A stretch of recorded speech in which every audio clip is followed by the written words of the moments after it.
ओम नमः शिवाय। आज हम नाग पंचमी की सबसे प्राचीन कथा सुनेंगे।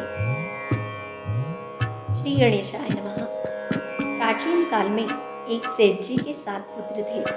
सातों के विवाह हो चुके थे। सबसे छोटे पुत्र की पत्नी श्रेष्ठ चरित्र की विदुषी और सुशील थी, परंतु उसके भाई नहीं था। एक दिन बड़ी बहू ने घर लिपने को पीली मिट्टी लाने के लिए सभी बहुओं को साथ चलने को कहा, तो सभी धलिया और खुरपी लेकर मिट्टी खोदने लगी। तभी वहाँ एक सर्प निकला, जिसे बड़ी बहू खुरपी से मारने लगी। यह देखकर छोटी बहू ने उसे रोकते हुए कहा, मत मारो इसे, यह बेचारा निरपराध है। यह सुनकर बड़ी बहू ने उसे नहीं मारा। तब सर्प एक और जा बैठा। तब छोटी बहू ने उससे कहा, हम अभी लौट कर आती है, तुम यहाँ से जाना मत। यह कहकर वह सबसे साफ मिट्टी लेकर घर चली गई और वह कामकाज में फंसकर सर्प से जो वादा किया था उसे भूल गई। उसे दूसरे दिन वह बात याद आई, तो सबको साथ लेकर वहाँ पहुंची और सर्प को उस स्थान से बैठा पाकर देखकर बोली, सर्प भैया नमस्कार। सर्प ने कहा, तू भैया कह चुकी है, इसलिए तुझे छोड़ देता हूँ, नहीं तो झूठी बात कहने के कारण तुझे अभी डस लेता। वो बोली, भैया मुझसे भूल हो गई, उसकी क्षमा मांगती हूँ। तब सर्प बोला, अच्छा तू आज से मेरी बहन हुई और मैं तेरा भाई हुआ, तुझे जो मांगना हो मांग ले। वो बोली, भैया मेरा कोई नहीं है, अच्छा हुआ जो तू मेरा भाई बन गया। कुछ दिन व्यतीत होने पर वह सर्प मनुष्य का रूप रखकर उसके घर आया और बोला कि मेरी बहन को भेज दो। सबने कहा कि इसके तो कोई भाई नहीं था, तो वह बोला, मैं दूर के रिश्ते में इसका भाई हूँ, बचपन में ही बाहर चला गया था। उसके विश्वास दिलाने पर घर के लोगों ने छोटी को उसके साथ भेज दिया। उसने मार्ग में बताया कि मैं वही सर्प हूँ, इसलिए तू डरना नहीं और जहाँ चलने में कठिनाई हो वहाँ मेरी पूंछ पकड़ लेना। उसे कहे अनुसार ही किया और इस प्रकार वह उसके घर पहुँच गई। वहाँ के धन ऐश्वर्य को देखकर वह चकित हो गई। एक दिन सर्प की माता ने उससे कहा, मैं एक काम से बाहर जा रही हूँ, तू अपने भाई को ठंडा दूध पिला देना।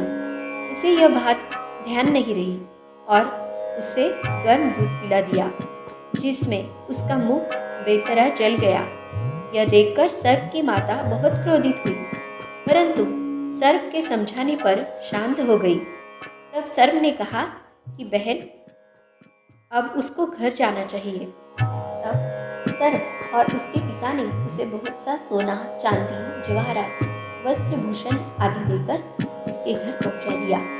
इतना ढेर सारा धन देखकर बड़ी बहू ने ईर्ष्या से कहा, भाई तो बड़ा धनवान है, तुझे तो उससे और भी धन लाना चाहिए। सर्प ने यह वचन सुना तो सब वस्तुएं सोने की लाकर दे दी। यह देखकर बड़ी बहू ने कहा, इन्हें झाड़ने की झाड़ू भी सोने की होनी चाहिए। तब सर्प ने झाड़ू भी सोने की लाकर रख दी। सर्प ने छोटी बहू को हीरा मणियों का एक अद्भुत हार दिया था। उसकी प्रशंसा उस देश की रानी ने भी सुनी और वह राजा से बोली कि सेठ की छोटी बहू का हार यहाँ आना चाहिए। राजा ने मंत्री को हुक्म दिया कि उससे वह हार लेकर शीघ्र उपस्थित हो। मंत्री ने सेठ जी से जाकर कहा कि महारानी जी, छोटी बहू का हार पहनेगी, वह उससे लेकर मुझे दे दो। सेठ जी ने डर के कारण छोटी बहू से हार मंगाकर दे दिया। छोटी बहू को यह बात बहुत बुरी लगी। उसने अपने सर्प भाई को याद किया और आने पर प्रार्थना की, भैया रानी ने हार छीन लिया है, तुम कुछ ऐसा करो कि जब वह हार उसके गले में रहे तब तक के लिए सर्प बन जाए और जब वह मुझे लौटा दे तब हीरो और मणियों का हो जाए। सर्प ने ठीक वैसा ही किया। जैसे ही रानी ने हार पहना वैसे ही वह सर्प बन गया।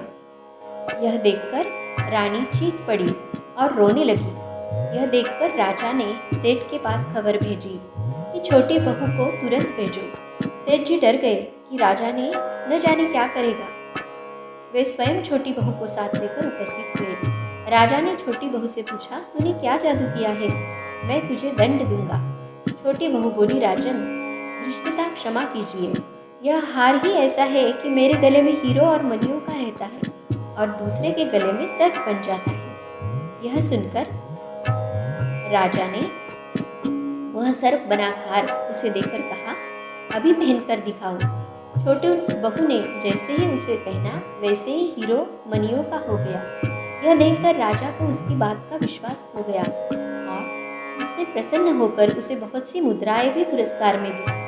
छोटी वह अपने हार और इन सहित घर लौट आई। उसके धन को देखकर बड़ी बहू ने ईर्ष्या के कारण उसके पति को सिखाया कि छोटी बहू के पास कहीं से धन आया है। यह सुनकर उसके पति ने अपनी पत्नी को बुलाकर कहा, ठीक ठीक बता कि यह धन तुझे कौन देता है। तब वह सर्प को याद करने लगी। तब उसी समय सर्प ने प्रकट होकर कहा कि यदि मेरी धर्म बहन के आचरण पर संदेह प्रकट करेगा तो मैं उसे खा लूँगा। यह सुनकर छोटी बहू का पति बहुत प्रसन्न हुआ और उसने सर्प देवता का बड़ा सत्कार किया। उसी दिन से नाग पंचमी का त्योहार मनाया जाता है और स्त्रियां सर्प को भाई मानकर उसकी पूजा करती हैं। ओम नमः शिवाय।